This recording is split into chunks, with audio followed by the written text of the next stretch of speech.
The CCP will stop at nothing to infiltrate American supply chains and gain insight into our most critical military operations and homeland security practices. Over the past few years, we've witnessed President Xi increased aggression within America's borders, buying up farmland, spying on us with high-altitude surveillance balloons, operating illegal Chinese police stations, and stealing valuable intellectual property. The threat posed by the CCP extends far beyond the confines of any single industry or entity, with an ultimate goal of entwining themselves into every aspect of our economy, society, and governance, a threat I'm seeing firsthand in my district. Our nation's greatest adversary is currently setting up shop in Johnson County, Kansas, under the guise of Nanotechnology USA, a Chinese-backed manufacturer firm with alarming ties to CCP military and intelligence services. This new manufacturing facility is just 34 miles away from Fort Leavenworth, 72 miles from Whiteman Air Force Base, 105 miles from Fort Riley, and 165 miles from McConnell Air Force Base. Allowing Nano USA to operate near these significant military installations and become embedded in our local supply chains opens the door to Chinese espionage and puts our military intelligence,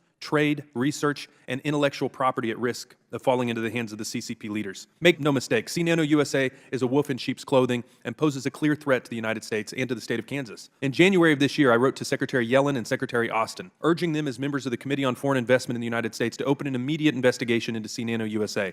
I urged the Kansas legislature to pass common sense solutions to ensure we have tools at our disposal to protect Kansas from CCP infiltration. As President Xi and the CCP continue to target American communities, it's more important than ever that we work to stop Chinese-backed businesses from exploiting our supply chains and gaining access to our crucial military bases across the country. I look forward to hearing from our witnesses today. Mr. Mattis, Nanotechnology USA is a subsidiary of Nano Jiangsu.